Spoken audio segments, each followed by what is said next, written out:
Hello everyone, welcome back to our channel where we make the nursing concept very simple and easy to remember for you all. Today we are here with the life-saving topic that is on oxygen administration. इस पे है आज का हमारा topic रहेगा oxygen administration.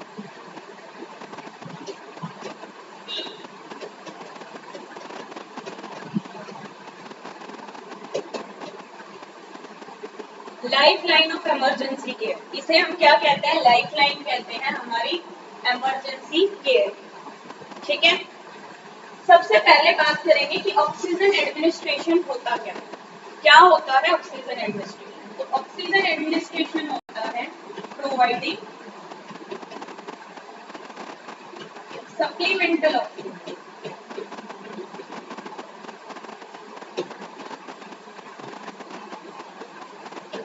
To the patient को supplemental oxygen देना for fulfilling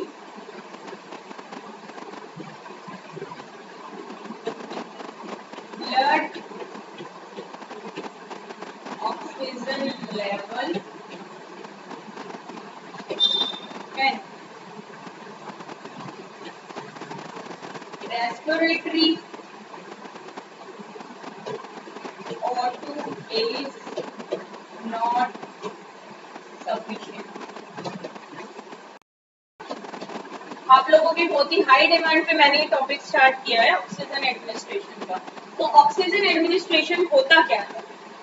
supplemental oxygen देना किसी भी मरीज को उसके ब्लड ऑक्सीजन लेवल को फुलफिल करने के लिए, जब रेस्पिरेशन के थ्रू जो O2 लेते हैं हम, वो सफिशिएंट नहीं होती, उसे हम कहते हैं, उस मेथड को हम कहते हैं ऑक्सीजन एडमिनिस्ट्रेशन या ऑक्सीजन थेरेपी. ठीक है, तो इस थेरेपी का हम पढ़ेंगे इंडिकेशन, कॉन्ट्रा इंडिकेशन, मेथड्स और क्या क्या नर्सेज रिस्पॉन्सिबिलिटी होती है. उससे पहले हम O2 के बारे में थोड़ा सा डिस्कस कर लेते हैं. ऑक्सीजन होती क्या, तो इसका फॉर्मूला क्या रहता है? जैसे कि मैंने अभी आप लोगों को बता दिया, फॉर्मूला रहता है O2 एटॉमिक नंबर. जो हमारी एटॉमिक टेबल होती है उसके अंदर नंबर जो रहता है वो रहता है इसका 1. ठीक है, इन्वायरमेंटल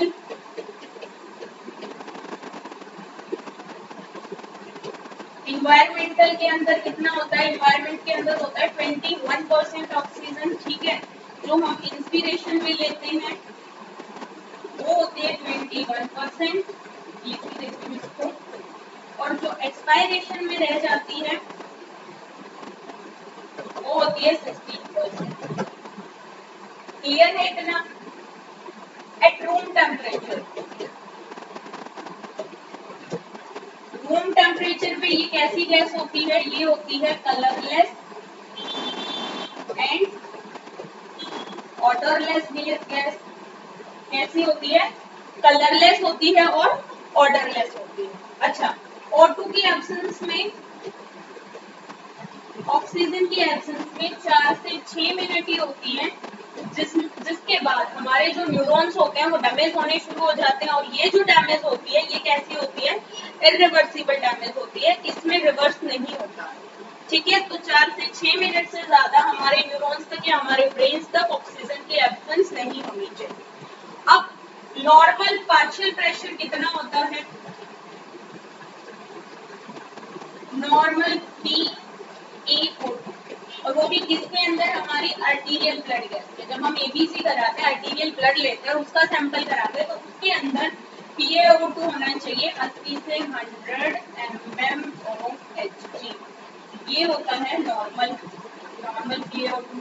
तो ये थी हमारी ऑक्सीजन के बारे में कुछ बातें. क्या है ये? ऑक्सीजन के बारे में है हमारी कुछ बातें. ठीक है, आई होप ये आपको क्लियर हो गया होगा. अब हम करते हैं इसके इंडिकेशंस की बात, कि कौन कौन सी ऐसी कंडीशंस होती हैं जिनके अंदर हमें ऑक्सीजन एडमिनिस्टर करनी होती है. तो इसको हम याद रखते हैं इकोनॉमिक्स से, दैट इज किससे याद रखते हैं? इकोनॉमिक्स से याद रखते हैं, जिसे हम कहते हैं हॉप्सी. हॉप्सी में क्या आता है? सबसे पहला आता है hypoxia and hypoxaemia.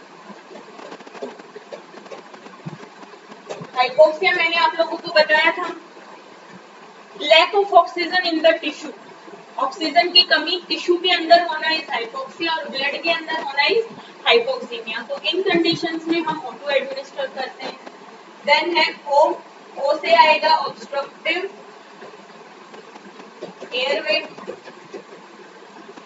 Airway obstruction, अगर एयरवे के अंदर कोई भी रुकावट है तो कंप्लीट ऑक्सीजन नहीं ले पाते हैं, जिसमें हमें सप्लीमेंटल ऑक्सीजन देनी होती है। पी कॉस्ट ऑफ, किसी भी सर्जरी के बाद, पोस्ट ऑप बोलते हैं सर्जरी के बाद, स्पेशली जब तक जो पेशेंट है वो एनेस्थीसिया के इफेक्ट से बाहर नहीं आया है। आफ्टर एनेस्थीसिया, एनेस्थीसिया के बाद हम जरूर देते हैं ऑक्सीजन। क्यों? क्योंकि हमारा जो रेस्पिरेटरी सिस्टम होता है वो डिप्रेस होता है और उसे एक्टिवेट होने के लिए टाइम लगता है, हमारे लंग्स को एक्चुअल काम करने में थोड़ा टाइम लगता है, इसलिए हमें सप्लीमेंटल ऑक्सीजन देनी होती है। ई का मतलब होता है इमरजेंसी। इमरजेंसी के अंदर ट्रॉमा हो गया, किसी को सीवियर ट्रॉमा हुआ है, बर्न हुआ है, ठीक है, या फिर हेमरेज हुआ है, ये कुछ इमरजेंसी कंडीशंस हमें सप्लीमेंटल ऑक्सीजन देनी होती है। अब बात करते हैं हम सी की। सी का मतलब है कार्डियक प्रॉब्लम्स या कार्डियक इशू। कार्डियक इशू में सबसे कॉमन होता है मायोकार्डियल इंफ्रेक्शन एमआई, जिसके बाद हार्ट अटैक हो जाता है, उसमें हम ऑक्सीजन एडमिनिस्ट्रेशन स्पेशली करते हैं, ठीक है। और सी का मतलब होता है सीओपीडी पेशेंट, जिसमें एक्यूट एक्सर्बेशन इज कॉमन। एक्यूट एक्सर्बेशन किसे बोलते हैं हम? ये बोलते हैं अस्थमा को। तो अस्थमा का जब अटैक आता है उन पेशेंट्स में भी ऑक्सीजन एडमिनिस्ट्रेशन करना होता है। सी का मतलब होता है साइनोसिस। साइनोसिस मैंने आप लोगों को मेडिकल टर्म, जब वीकली मेडिकल टर्म बताई थी तो उसमें बताया था blueness of skin, specially lips और नेल्स की जो ब्लूनेस होती है या बॉडी में जो ब्लूनेस होती है उसे हम कहते हैं साइनोसिस। ये ऑक्सीजन की कमी में होती है। अगर किसी को भी साइनोसिस है तो हमें ऑक्सीजन एडमिनिस्टर करनी होती है, ठीक है। उसके अलावा कुछ रेस्पिरेटरी डिस्ट्रेस हो, किसी को सांस लेने में दिक्कत आ रही हो, ठीक है, डिस्निया हो, बताया था मैंने डिस्निया आप लोगों को, डिफिकल्टी इन ब्रीथिंग या फिर टैकीपीनिया,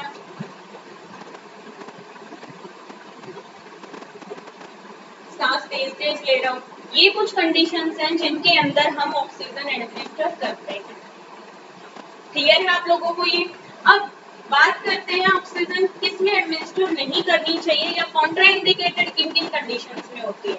तो एज सच कॉन्ट्राइंडिकेशन नहीं होते हैं ऑक्सीजन, ये बड़े रेयर होते हैं, बट प्रिकॉशंस होते हैं। कुछ कंडीशंस होती हैं जिनमें हमें प्रिकॉशंस लेने होते हैं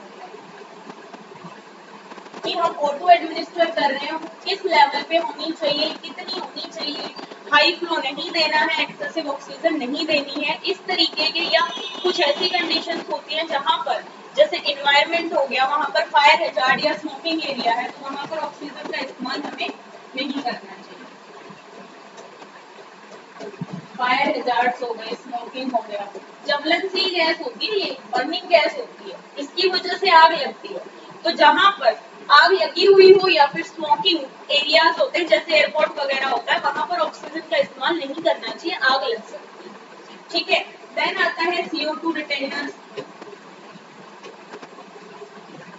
जो लोग CO2 को रिटेन करते हैं, स्पेशली सीओपीडी पेशेंट होते हैं, उनमें एक्सेसिव ऑक्सीजन हम नहीं इस्तेमाल कर सकते हैं। अगर आपने एक्सेसिव ऑक्सीजन इस्तेमाल की तो CO2 वॉश हो जाएगी, जो कि एक एल्कलॉसिस वाली कंडीशन डेवलप कर देगी, पेशेंट के लिए अच्छी नहीं होती है। उसके अलावा नियोनेट्स, स्पेशली जो प्रीमेच्योर नियोनेट्स होते हैं, जो टाइम से पहले पैदा हो जाते हैं बच्चे, 9 मंथ से पहले पैदा हो जाते हैं, उनके अंदर हम हाई फ्लो ऑफ ऑक्सीजन नहीं इस्तेमाल करते हैं। It can cause ROP। ये क्या होता है? ये होती है retinopathy of premature, retinopathy of prematurity होती है ROP, ठीक है। वो जो बच्चा है उसकी आंखें खराब हो जाएंगी अगर उसको हाई फ्लो ऑफ ऑक्सीजन हमने दे दिया। और कुछ कंडीशंस होती है, एक ब्लियोमाइसिन करके थेरेपी होती है बेटा, जो मेनली एंटी न्यूप्लास्टिक थेरेपी होती है, कैंसर पेशेंट्स में इस्तेमाल करते हैं। इसके अंदर भी हम ऑक्सीजन नहीं देते हैं, ठीक है। और एक पॉइजनिंग होती है जिसे हम कहते हैं पैराक्विट पॉइजनिंग।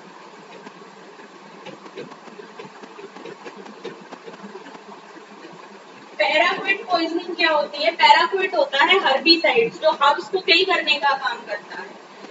उसको कोई इंजेस्ट कर ले या इनहेल कर ले तो एक पॉइजनिंग होती है जिसके अंदर हम ऑक्सीजन नहीं देते हैं क्योंकि ये हमारे लंग्स को और ज्यादा डैमेज कर सकते हैं।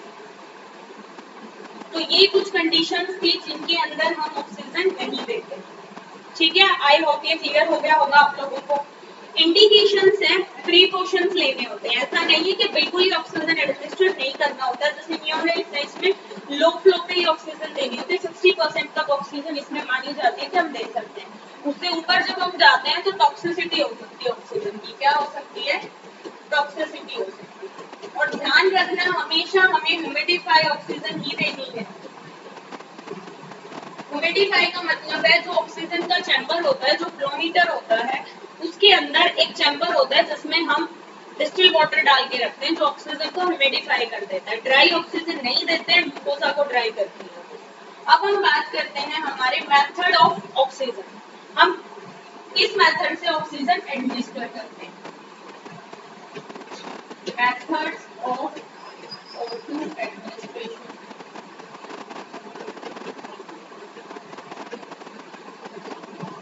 एक मेथड होता है लो फ्लो ऑक्सीजन का,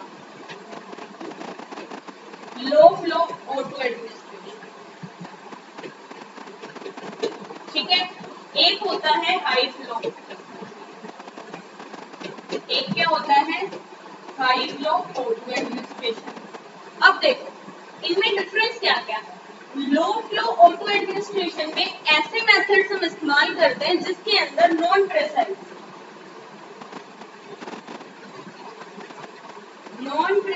FiO2 एडमिनिस्टर करते हैं, और इसके अंदर हम करते हैं precise FiO2। Non precise FiO2 का मतलब होता है बेटा जब हम सांस लेते हैं, इंस्पायर्ड करते हैं, इंस्पिरेशन के दौरान जो फ्रिक्शन ऑफ ऑक्सीजन है कि एग्जैक्ट कितनी ऑक्सीजन अंदर गई है वो हमें नहीं पता चलता। और प्रेसाइज फ्लो O2 के अंदर या प्रेसाइज FiO2 जिस मेथड से जाती है उसमें हमें एग्जैक्ट फ्रिक्शन जो इंस्पिरेशन के दौरान हम अंदर ले रहे हैं ऑक्सीजन का वो पता चल जाता है। तो हम स्टार्ट करते हैं सबसे पहले लो फ्लो O2 एडमिनिस्ट्रेशन के साथ। सबसे पहला मेथड जो होगा मैं आपको पिक्चर्स के साथ क्लियर करा देती हूँ। सबसे पहला जो मेथड होगा हमारा वो रहेगा नेजल कैनुला। देखो इधर आपको ये दिख रहा होगा, ये है हमारा एक नेजल कैनुला जो नाक के अंदर यहाँ पर फिक्स हो जाता है, ठीक है। पीछे से यहाँ पर ये एक इसका क्लॉक है जिससे ये टाइट हो जाता है, और ये इसका एंड है जो कहाँ पर अटैच होता है? फ्लोमीटर पे अटैच होता है। इसके अंदर हम फ्लो कितना देते हैं? इसमें देते हैं हम 1 to 6 लीटर का फ्लो, और ये देता है 24 से 44% FiO2, ठीक है। कितनी देता है ये?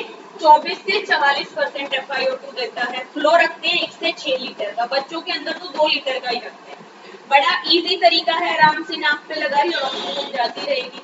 आप खाना खा सकते हैं, ठीक है, ड्रिंकिंग कुछ भी पी सकते हैं, बातें कर सकते हैं, ड्रिंकिंग, टॉकिंग, ईटिंग सब कुछ अलाउ करता है ये मेथड। सिर्फ और सिर्फ इस मेथड की कुछ डिसएडवांटेजेस होती है, वो क्या रहती है? ड्राई कर देता है नेजल म्यूकोजा को, और अगर इससे नेजल म्यूकोजा ड्राई होगा तो पेट्रोलियम जेली को अवॉइड करेंगे। वैसलीन जेली जो होती है उसे नहीं लगाएंगे, कोई भी तेल नहीं लगाएंगे क्योंकि वहां पर बर्न स्कार हो सकते हैं। ऑक्सीजन जो है वो एक बर्निंग गैस है। क्लियर है इतना? ठीक है। देन सेकंड मेथड, पहला नेजल कैनुला था, सेकंड मेथड होता है हमारा सिंपल फेस मास्क। ये कितनी देता है हमें? ये देता है हमें 40 से 60% ऑफ FiO2, ठीक है। फ्लो रखते हैं 5 से 10 लीटर का। इमरजेंसी के अंदर सबसे कॉमनली यूज होने वाला मेथड होता है हमारा face mask, simple face mask. ध्यान रखना इसमें फ्लो को 5 से कम नहीं रखते हैं, 5 से 10 लीटर के बीच में रखते हैं। 5 से कम रखोगे तो जो पेशेंट है वो CO2 रिटेन करने लग जाएगा। ठीक है। देन आते हैं दो तरीके के और मास्क जो हाई फ्लो देते हैं, उन्हें हम पढ़ लेते हैं। एक मिनट रुकिए, मैं इसको रेज कर देती हूँ पहले।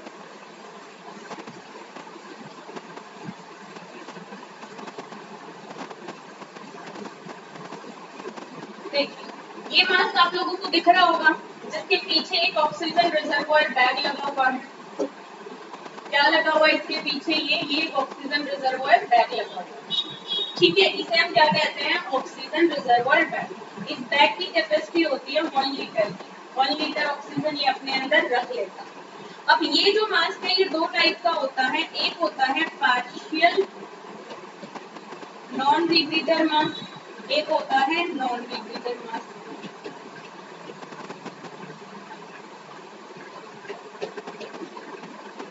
इसमें हम फ्लो रखते हैं वही 6 से 10 लीटर का, इसके अंदर रखते हैं 12 से 15 लीटर का। ये हमें देता है वही 40 से 60% ऑक्सीजन और ये देता है 100% ऑक्सीजन।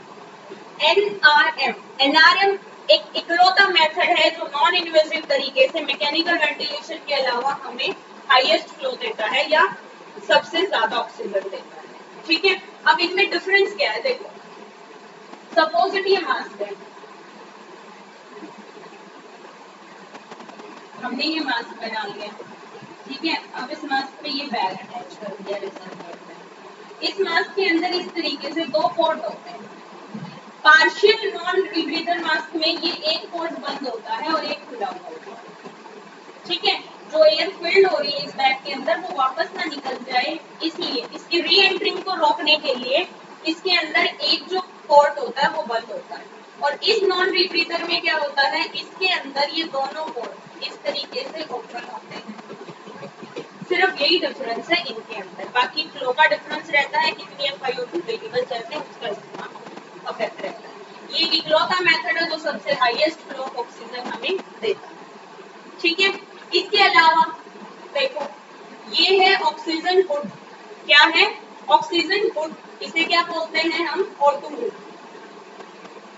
एक बॉक्स होता है स्पेशल NICU या नियोनेट्स में इस्तेमाल होता है। जो नियोनेटल ICU होते हैं या जो बच्चे होते हैं, इन्फेंट होते हैं 1 साल से कम उम्र के, उनमें इस्तेमाल होता है। हम क्या करते हैं, एक बॉक्स होता है उसे बच्चे के मुंह पे रख देते हैं, पीछे उसका एक पॉट होता है जो ऑक्सीजन से कनेक्ट रहता है। ठीक है, इसके अंदर ऑक्सीजन जाती रहती है। इसमें फ्लो रहता है हमारा 10 से 12 लीटर का। एग्जैक्ट कितनी ऑक्सीजन जाती है ये मेजर्ड नहीं है। ये है O2 हुड। उसके अलावा एक है ये O2 टैंक। क्या है ये? O2 tank. इसमें क्या होता है, जो हमारी लोअर चिन या लोअर फेस होता है वहां से मास्क स्टार्ट होता है और पूरे फेस को कवर कर देता है। जिनको फेशियल सर्जरी हुई है, कोई फेशियल इंजरी हुई है या बर्न हुआ है फेस पे, उन लोगों के लिए ये O2 टैंक हम इस्तेमाल करते हैं। तो ये थे हमारे लो FiO2 डिलीवर्ड मेथड कुछ। इसके अलावा हाई FiO2 डिलीवर्ड मेथड जिनमें प्रिसाइज ऑक्सीजन जाती है, उसमें हम सबसे पहले पढ़ेंगे वेंचुरी मास्क। क्या पढ़ेंगे हम सबसे पहले? Venturi mask. वेंचुरी मास्क में देखो आप लोगों को ये कलर कोडिंग दिख रही है, ठीक है। इसमें कलर्ड अडेप्टर होते हैं। क्या होते हैं? Coloured adapter. ये जो अडेप्टर होते हैं ये हमारे मास्क के आगे लग जाते हैं।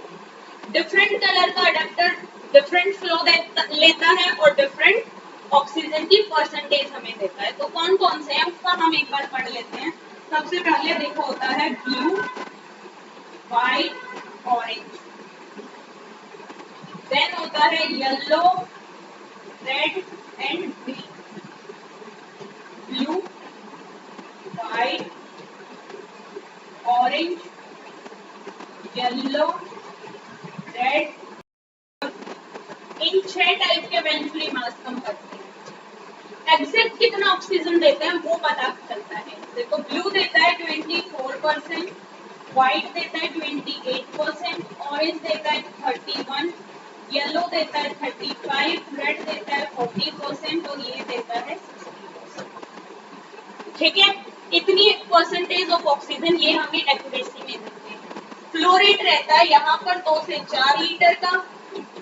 यहाँ पर 4 से 6 लीटर का, यहाँ पर रहता है 6 से 8 लीटर का फ्लो। उसके बाद यहाँ पर रहता है 8 to 10 लीटर, यहाँ रहता है 10 to 12 लीटर और यहाँ पर रहता है 12 to 15 लीटर। ये थे हमारे वेंचुरी मास्क, ठीक है। वेंचुरी मास्क के अलावा आजकल हाई फ्लो की मशीन्स भी इस्तेमाल होती है। एक मशीन होती है ह्यूमिडिफायर के साथ, उसमें हम फ्लो भी सेट करते हैं, टेम्परेचर भी सेट करते हैं, किस रेट से ऑक्सीजन जा रही है वो भी हम सेट करते हैं। हाई फ्लो की जो मशीन्स होती हैं वो स्पेशली वार्ड्स वगैरह में आईसीयू में आजकल इस्तेमाल हो रही है। उसके अलावा जो प्रिसाइज ऑक्सीजन देता है वो देता है मैकेनिकल वेंटिलेशन, कि पेशेंट को इंट्यूबेट किया, ईटी ट्यूब डाली, वेंटिलेटर से अटैच किया, उसमें एग्जैक्ट आप कितना दे रहे हैं ऑक्सीजन वो सब पता चलता रहेगा, ठीक है। इन सब के अलावा एक आता है ट्रिक्योस्मी। ट्रिक्योस्मी टेंट भी होता है या ट्रिक्योस्मी ट्यूब के साथ अटैच होने वाला एक इक्विपमेंट होता है, जिसमें हम डायरेक्ट उसको ट्रिक्योस्मी के साथ अटैच कर देते हैं। उसमें भी प्रेसाइज ऑक्सीजन ही हम देते हैं, कितने % ऑक्सीजन जा रही है। तो ये थे हमारे method of oxygen administration. I hope आप लोगों को ये फोटो के साथ क्लियर हो गया। अगर किसी को इसमें फोटो क्लियर नहीं दिख रहे हैं तो बेटा आप लोग गूगल कर ले, गूगल पे आप लोगों को पता चल जाएगा। देखो ये नेजल कैनुला था, ये फेस मास्क था सिंपल। एनआरएम जो होता है वो बैग के साथ होता है, वेंचुरी जो होते हैं उसमें कलर्ड अडेप्टर होते हैं, ठीक है। ऑक्सीजन हुड जो होता है ये इस तरीके का एक ऑक्सीजन हुड होता है, बॉक्स होता है जो पेशेंट के ऊपर हम रख देते हैं, स्पेशली बच्चों में इस्तेमाल होता है। एक O2 टेंट है, कितना इनमें हम फ्लो देते हैं। कॉमनली यूज मेथड होता है nasal cannula, but in emergency condition commonly use method होता है सिंपल मास्क, सबसे ज्यादा यही इस्तेमाल किया जाता है। क्लियर है आप लोगों को? O2 एडमिनिस्ट्रेशन के आई थिंक सारे मेथड आप लोगों को क्लियर हो गए होंगे। अब हम बात करते हैं इसमें ऑक्सीजन सिलेंडर की। देखो हमारे इंडिया के अंदर जो ऑक्सीजन सिलेंडर की कोडिंग होती है वो होती है कि इसका जो लोअर पोर्शन होता है वो तो रहता है ब्लैक, ऊपर एक कैप होती है वो होती है वाइट, ठीक है। एक ये फ्लोमीटर अटैच होता है, ये क्या होता है फ्लोमीटर, एक होता है प्लग और एक होती है क्लॉक, ठीक है।